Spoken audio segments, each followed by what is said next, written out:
흰머리 하나만 보여도 요즘 많이 늙으셨네요. 이런 말 듣기 쉽습니다.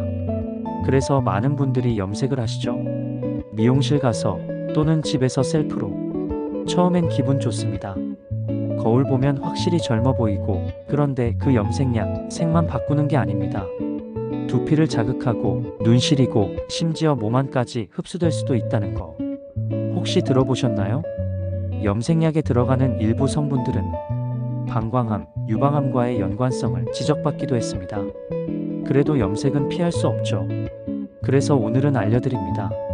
염색은 하되 탈모 걱정 덜하는 법, 두피 자극은 줄이고 건강은 지키는 방법, 그리고 성분표만 잘 봐도 고를 수 있는 안전한 염색약 팁까지.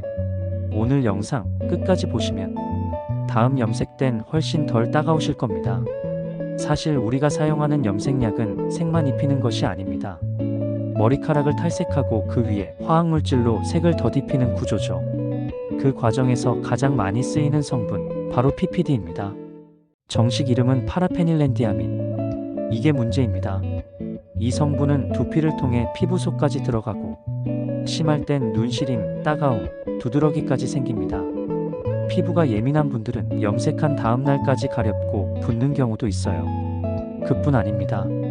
해외에선 이 성분이 몸속에 들어가서 방광암과 연관이 있다는 연구 결과도 나왔습니다. 방광 안에 남은 성분이 세포를 자극해서 이상 증식을 일으킬 수 있다는 거죠. 심지어 일부 연구에서는 유방암, 난소암과의 연관 가능성까지 제기됩니다. 아직 확정된 건 아니지만 그래도 반복적인 염색에 몸이 노출되는 건 분명한 사실입니다. 그럼에도 염색을 안 할 수는 없으니 우리가 할 수 있는 건 최대한 자극을 줄이고 좋은 제품을 고르는 법을 제대로 아는 겁니다. 염색을 하기로 마음먹으셨다면 가장 먼저 할 건 머리 안 감기입니다. 낯설게 들리실 수도 있는데요. 염색하는 날 아침에는 머리를 감지 않는 게 좋습니다. 우리 두피엔 피지라는 기름막이 있는데 이게 천연 보호막 역할을 해요. 그런데 머리를 미리 감아버리면 그 보호막이 다 씻겨나갑니다. 그 상태로 염색약을 바르면 두피가 약해진 채 화학약품이 바로 닿는 거죠. 그래서 따갑고 가렵고 심하면 염증도 생깁니다. 머리를 전날 저녁에 감고 염색은 그 다음날 하는 게 제일 좋습니다. 만약 이틀 정도 안 감고 버틸 수 있다면 더 좋고요. 그리고 하나 더. 바셀린 바르기. 염색약이 얼굴이나 귀에 묻는 걸 방지하려면 헤어라인 주변과 귀 주변에 얇게 바셀린을 발라주세요. 또 이어캡도 요긴합니다. 염색약이 귀에 묻으면 착색되기 쉬운데 이어캡 하나만 끼워도 그런 걱정이 싹 사라집니다. 다이소 같은 곳에 가면 1,000원이면 30개 살 수 있습니다. 마지막 팁. 염색약 바르기 전에 알레르기 테스트 꼭 하세요. 팔 안쪽에 소량 발라서 붉어지거나 가렵지 않은지 확인해 보는 겁니다. 요즘 염색약 성분 중에 또 염색약을 바를 때 제일 신경 써야 하는 것이 두피에 최대한 안 닿게 바르는 것입니다. 흰머리 염색은 어쩔 수 없이 두피 근처까지 가긴 해야 하지만 바르는 양이나 위치를 조금만 조절해도 자극을 줄일 수 있어요. 가장 좋은 방법은 흰머리가 많이 난 부위만 집중 공략하는 것. 예를 들면 앞머리, 옆머리 같은 눈에 잘 띄는 부분부터 염색약을 톡톡 얹어주는 식으로요. 전체적으로 덮어버리는 방식보다 자극도 덜하고 염색약도 절약됩니다. 그리고 염색약 자체도 중요합니다. 요즘 시중에 나오는 제품들 중에는 PPD 무첨가 또는 암모니아 프리라고 적힌 제품들이 있어요.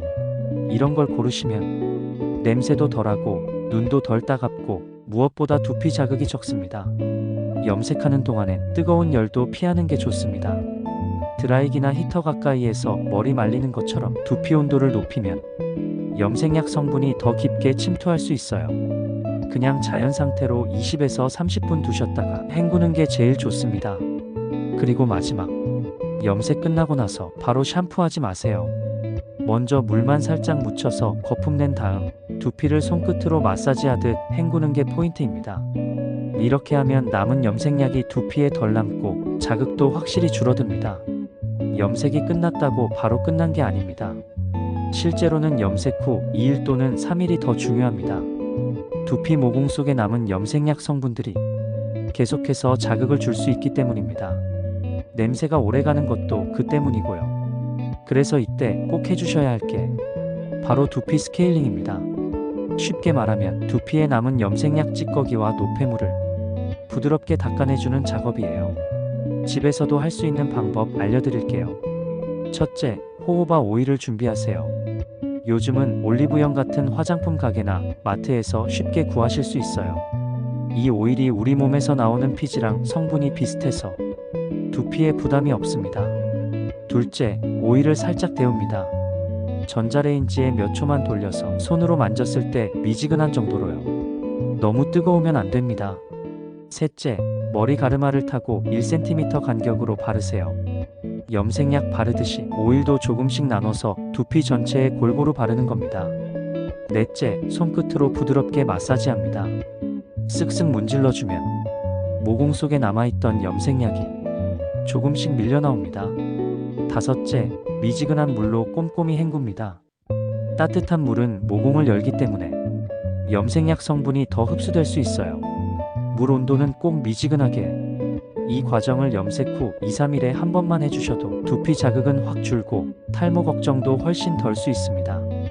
특히 두피가 예민하신 분들이나 가려움, 각질 있으신 분들은 티트리 오일 몇 방울 섞어서 같이 쓰시면 더 좋아요. 이 염색, 이젠 누구나 하는 일이 됐습니다. 그런데 모르고 하면 두피는 상하고 탈모 걱정만 쌓입니다. 염색을 꼭 해야 한다면 오늘 알려드린 것처럼 조금만 신경 쓰면 두피도 덜 아프고 머릿결도 덜 상합니다. 정리해 볼게요. 염색 전엔 머리 감지 말고 바셀린이나 이어캡으로 피부 보호하시고 자극 덜한 성분의 염색약 고르시고 염색 후엔 호호바 오일로 두피 찌든 성분 싹 정리해 주시는 거. 요거 몇 가지만 지켜도 염색하면서도 탈모 덜 걱정하셔도 됩니다. 염색은 외모 때문이기도 하지만 스스로를 가꾸는 작은 자존감이기도 하죠. 건강까지 챙기면서 기분 좋게 젊어지셨으면 좋겠습니다. 지금까지 친절한 김서방이었습니다. 구독과 좋아요는 저에게 큰 힘이